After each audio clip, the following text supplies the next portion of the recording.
All right, I like to start on time, so I think we'll get started. Today's lesson is about English 11 Semester 1. It's all about Romeo and Juliet and Shakespeare. Hopefully you find this relevant to what you're currently doing in your class. If you want to write in your chat box what class you are actually, what English course you're actually in, that would be helpful. But I am going to do this lesson because I had a couple students email me and say they were interested in seeing it, but they couldn't make it to the actual lesson. Hey, Aaliyah, just talking about the lesson I'm going to teach. All right, so I'm going to make sure that I press record. I'm going to take a drink of my coffee and get started. Okay, so Romeo and Juliet. And here are our essential questions, basically what we're going to be trying to answer by the end of the lesson. So why do we study Shakespeare? What is close reading? Because this exercise or this activity actually has you do close reading. And how do I comprehend challenging texts? So even if you're not in English 11 or not studying Romeo and Juliet, you're going to get something out of this because it's a reading strategy. So have you ever come in contact with a text that is really challenging? Then this lesson is for you. And obviously, I still come in contact with texts that are really challenging to me too. Also, apologize, I have a cold. My daughter and I were like really sick this last week. Like yesterday, we just basically on and off were sleeping. So cool thing about online learning, you can't catch the cold I have. So sweet. All right, Andrea, you said English 12 semester 1. Okay, cool. Great course. That's a super awesome course. You can hold on to your questions from English 12 until the end, and then I will go over it. Is anybody right now in English 11? You can write in your chat box. I'm going to still teach this lesson anyways, like I said, because I had a few other students that wanted me to video it or record it. So, all right, so first we want to properly introduce Shakespeare. If you've had an English course before, you know that Shakespeare is often taught. I actually try to avoid teaching repeatedly old, dead white guys, as they say, because the whole population is not men and they're not white. So, however, Shakespeare, in particular, I do not skip because Shakespeare's stuff has been redone. Oh, good. I'm so glad Jackie's in English 11. Cool. Shakespeare stuff has been redone so many times that if you don't have a grasp of a little bit of his work, you'll actually miss out on a lot of references to his work. And we use the term allusion in English, but it refers to a work. Like, same with the Bible. Like, even if you're not religious, the Bible is a literary work too.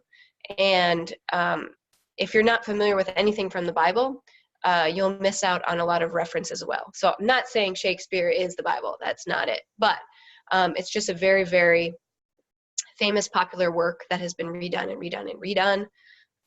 And so that's why it's important. But somebody else did it and said it better than I did. So we're going to quickly kind of go through this Prezi. So I had to move this over a little bit. Sorry, you guys can't see that, but I'm moving my tab thing over. Okay. So, an introduction to Shakespeare.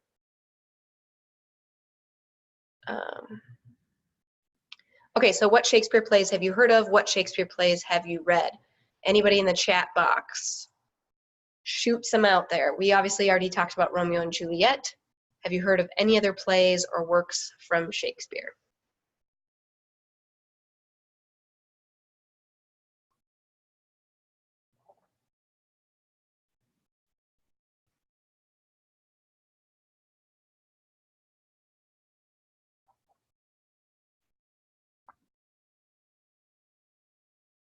Slowly slurping my coffee.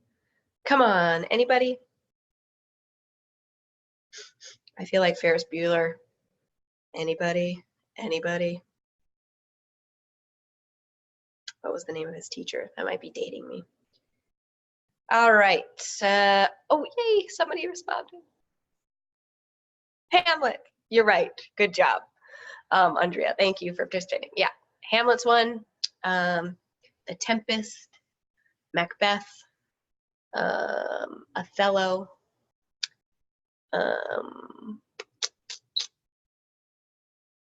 Those are the only ones on the top of my head, but lots of poems too. Okay, Jackie, only Romeo and Juliet. I've heard of the other ones. You've probably heard of them.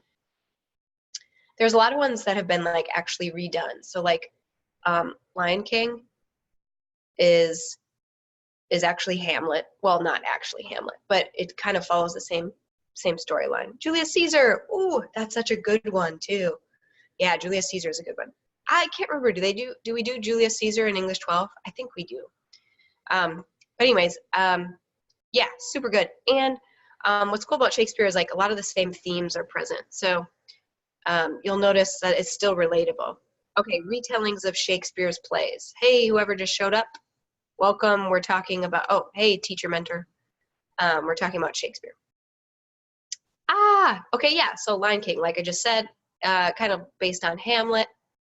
10 Things I Hate About You is based on Taming of the Shrew, also a play by Shakespeare. Oh, I forgot, the best, West Side Story. Has anyone ever seen West Side Story? If you haven't, you should. It's so good.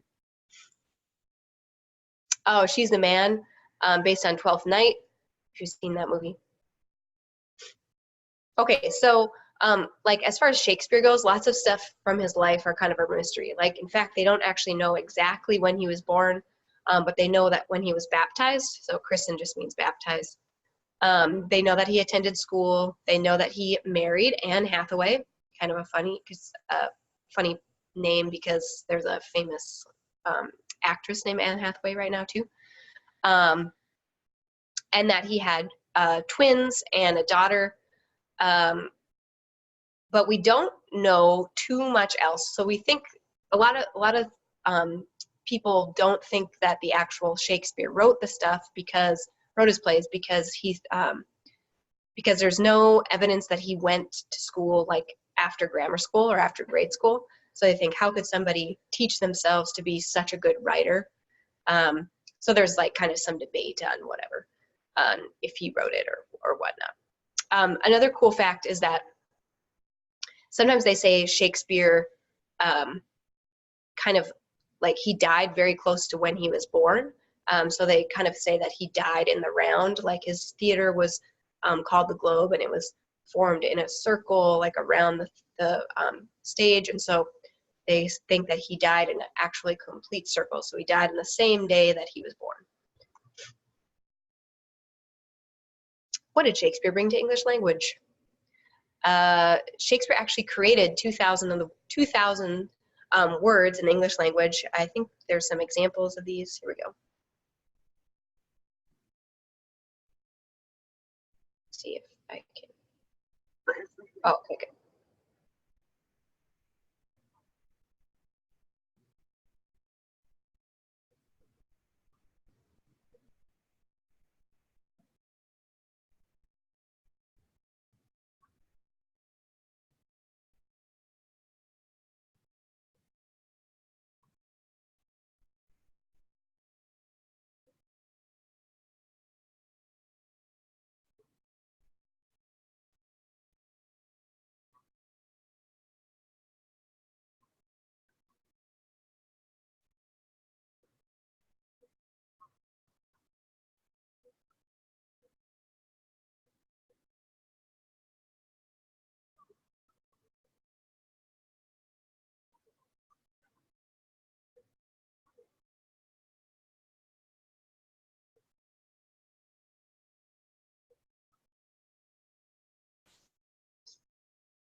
Cool. So that was like a quick run through of like a bunch of words that he's created and that we still use today. This is kind of some history on the Globe, his theater, where he performed, where his company, Lord Chamberlain's Men, performed. It was actually a fire actually destroyed it in 1613. But it was also often called Shakespeare's Globe, so often the Globe Theater. And this is when it was redone. So they, obviously this is not the original. They built this, and you can actually go there currently, and they do Shakespeare plays here as well. Here's a cool little video on what it looks like inside.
Okay, I'm gonna move on because that was kind of cutting out. But anyway, she kind of gave you some history of the globe.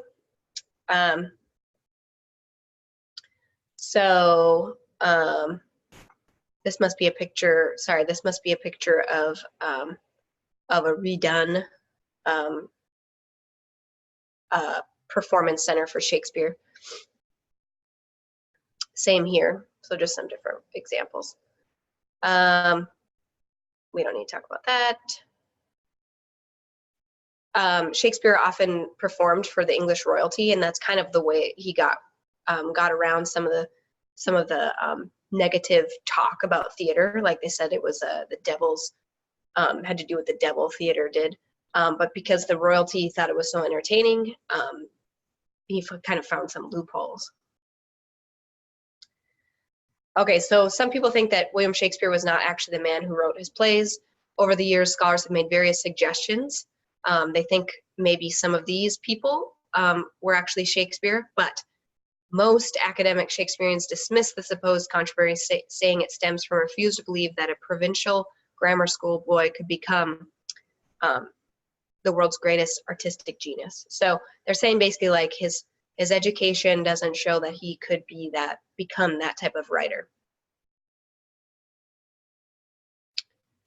And we don't talk about that. And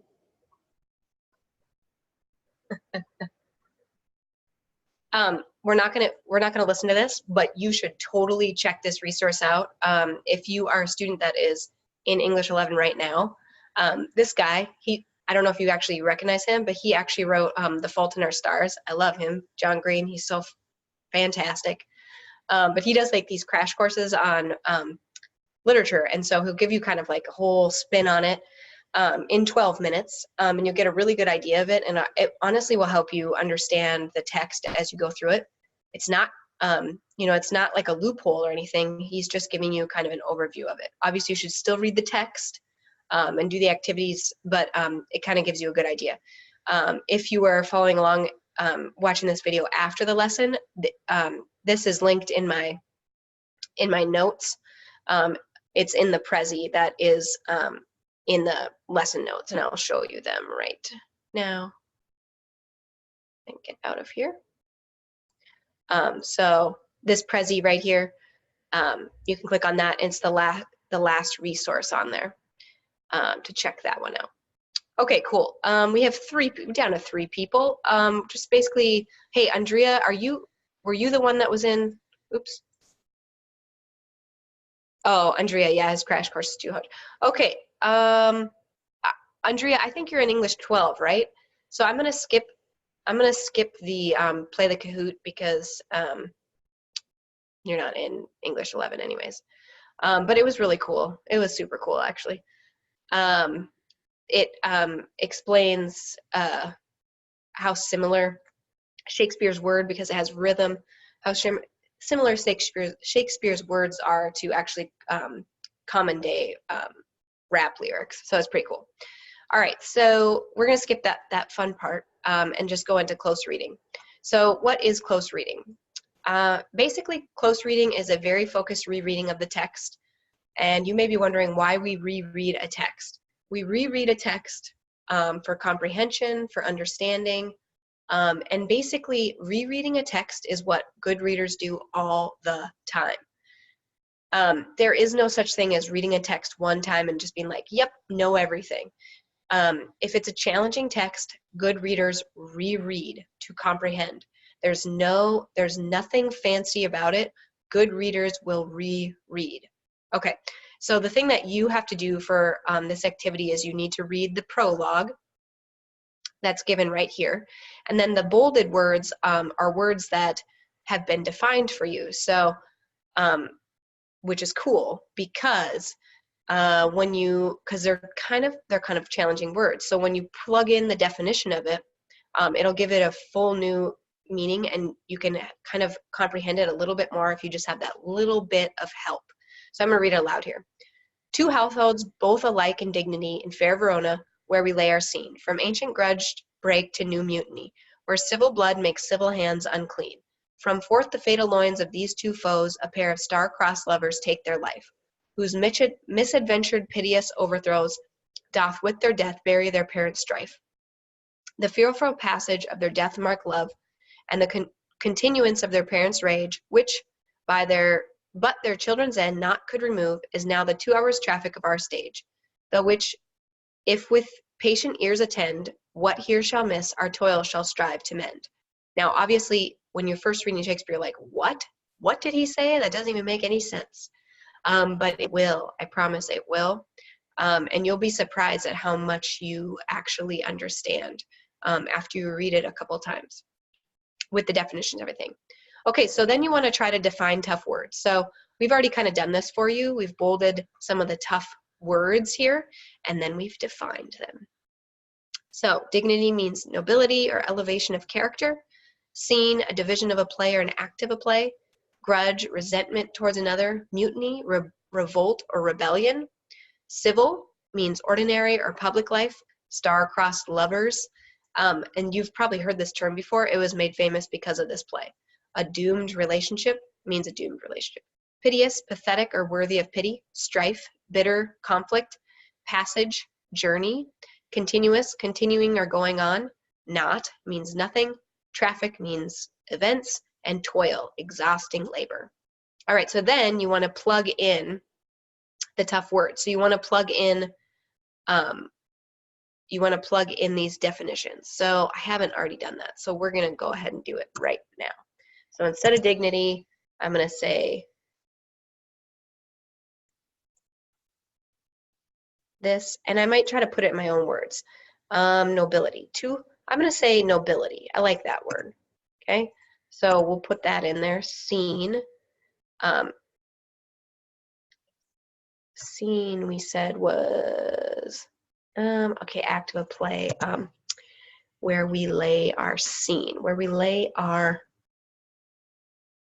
let's see, where we lay our set, where we let's say we my computers.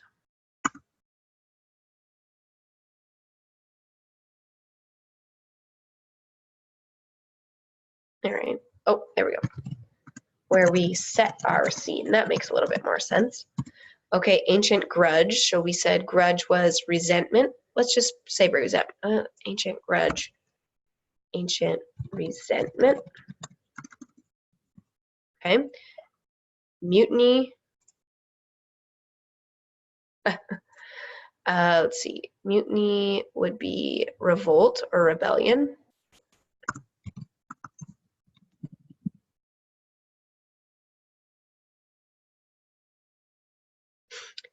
Civil just means public, so we'll put public in there. Foes means enemy.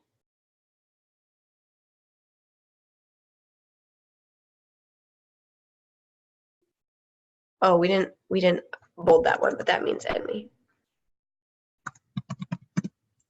Star-crossed lovers. Doomed relationship.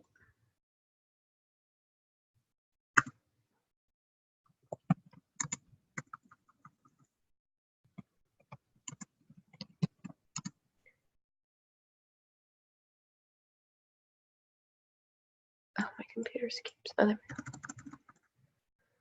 go.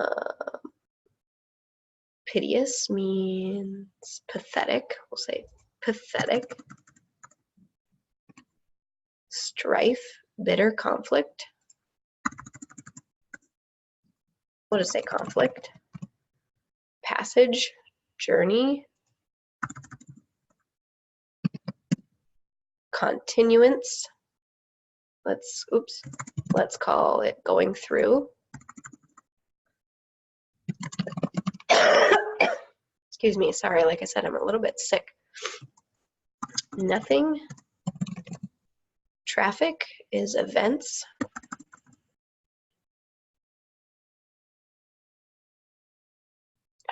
Computer is taking forever.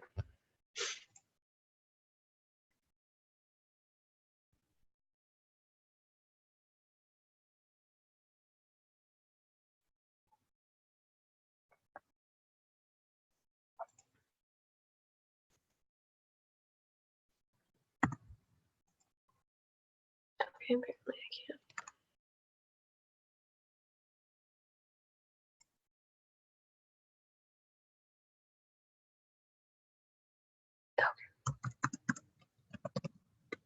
And toil, which is labor. We'll just call it labor.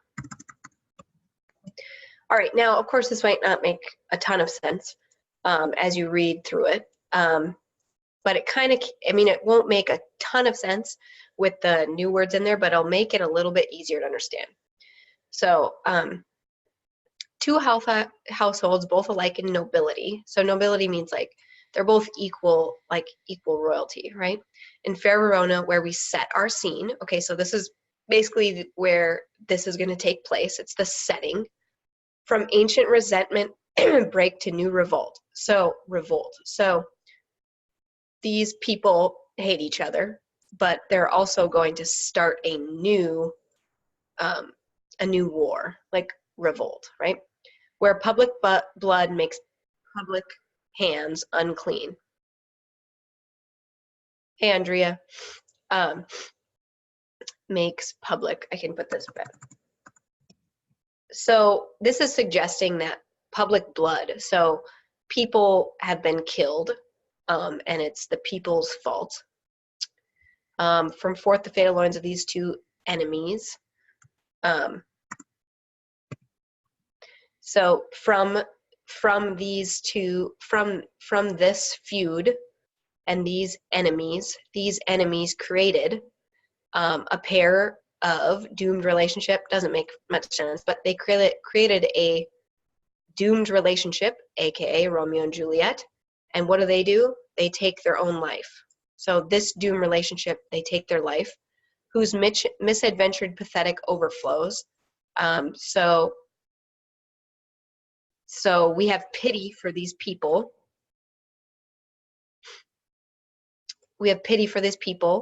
Doth with their death bury their parents' conflict. But when they die, when Romeo and Juliet die, their parents' conflict dies too. So the family feud dies as well.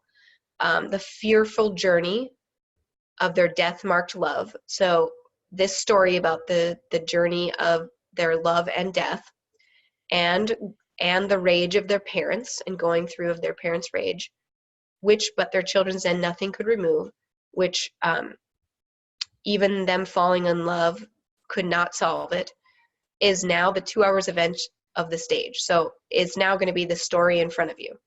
And if you're patient with your ears, so basically if you're going to be listening, we shall show you how it's going to end. So he's basically saying, hey, guess what?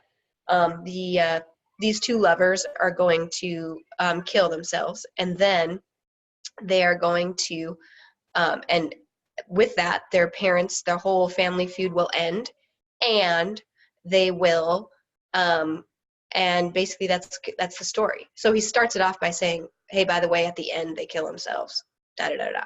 So kind of an interesting way. Have you ever read a story that starts with basically them telling the ending? So to make this short, you would read it again with your, tricky words put in there, like I just did, and then try to comprehend it, like I did, verbally to you. So for 9, 10, 11, 12, 13, and 14, you would basically do what I just did. Let's see, which ones? Yeah, so the very end. So what I would do is if I was doing this assignment, because I'm not going to do it totally for you, is I would go back and listen to where I talked in my own words, kind of about what these last lines meant. And then you basically just write it in your own words. You paraphrase it exactly in the same voice that's being spoken, but just written in your own words. So obviously you wouldn't use the word not. You wouldn't use the word, you probably wouldn't use the word star-crossed. You probably wouldn't use the word traffic in how it's used in this way. So you'd write it in your own words. All right, so in summary, why do we study Shakespeare? In general, because his work has been redone very, very often, and you would be missing out if you had no knowledge of his works, because they're so much a part of our culture now. But I do agree that you should diversify what you learn about, right? So we shouldn't just be reading works from dead white guys, right? We should be reading a diverse selection of pieces. But Shakespeare, like I said, you really should have some bit of Shakespeare and understand a little bit of what he's produced, so that you can understand more pieces and relate it to Shakespeare as well. So what is close reading? Close reading is a very focused rereading of the text for comprehension. And I hope you understand why rereading is important. I reread all the time, and I'm a reading teacher. So it's very important that you understand that students that you think are good readers are rereading it often as well. It's not just you read it once and you get it. You have to work at it, especially challenging texts like Romeo and Juliet. These were the resources that I use, and also you can email me if you have any other questions. The last video on this had a great video. So, I mean, the last video on this Prezi was a great resource, so check it out. All right, cool. That's all I got.